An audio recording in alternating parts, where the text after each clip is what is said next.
സിദ്ധാർത്ഥന്റെ മരണത്തിന് ശേഷവും വ്യാജ ആരോപണങ്ങൾ ഉയർത്തി കുടുംബത്തെ വരെ അപമാനിക്കുകയാണെന്ന് പ്രതിപക്ഷ നേതാവ് വി.ഡി. സതീശൻ. CPM നേതാക്കൾ അന്വേഷണ ഉദ്യോഗസ്ഥനെ വരെ ഭീഷണിപ്പെടുത്തുന്ന സാഹചര്യമാണുള്ളത്. ക്രിമിനലുകൾക്ക് അഴിഞ്ഞാടാൻ ഒത്താശ ചെയ്യുന്നത് മുഖ്യമന്ത്രിയാണെന്നും വി.ഡി. സതീശൻ പറഞ്ഞു. സാമൂഹ്യക്ഷേമ പദ്ധതികളെല്ലാം അവതാളത്തിലാണെന്നും ധനസ്ഥിതി വ്യക്തമാക്കാൻ സർക്കാർ ധവളപത്രം ഇറക്കണമെന്നും പ്രതിപക്ഷ നേതാവ് ആവശ്യപ്പെട്ടു. കേരളത്തിന്റെ മനസാക്ഷി മുഴുവൻ സ്തംഭിച്ചിരിക്കുകയാണ്. SFIക്കാർ ക്രൂരമായി മർദ്ദിച്ച് കെട്ടിത്തൂക്കിക്കൊന്നു എന്ന് മാതാപിതാക്കൾ തന്നെ ആരോപിക്കുന്ന ശ്രീ സിദ്ധാർത്ഥിനെ ഒരു വധശിക്ഷ കഴിഞ്ഞിട്ട് വീണ്ടും വധശിക്ഷ നടപ്പാക്കിയിരിക്കുകയാണ്.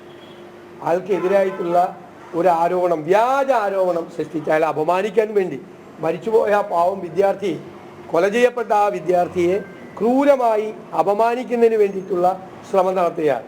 അതിനൊരു പരാതി ഉണ്ടാക്കുക, ആ പരാതി മരിച്ചതിന് ശേഷം കൊടുക്കുക, പിന്നീട് അത് വേറെ രീതിയിൽ ഈ പ്രതിയായിട്ടുള്ള ആൾ തന്നെ ആ കമ്മിറ്റിയിൽ ഉണ്ടാകുക.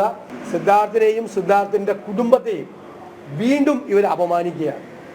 മാത്രമല്ല, ഈ പ്രതികൾ കേരളം നിയമത്തിൻ്റെ മുന്നിൽ പെടണം എന്ന് ആഗ്രഹിക്കുന്ന ഒരു കൂട്ടം പ്രതികൾ അവർ മജിസ്ട്രേറ്റിൻ്റെ മുമ്പിൽ ഹാജരാക്കിയപ്പോൾ വയനാട് ജില്ലയിലെ CPMൻ്റെ മുതിർന്ന നേതാവ് തന്നെ ഹാജരാവുകയാണ് ഇവർക്ക് വേണ്ടിയിട്ട്.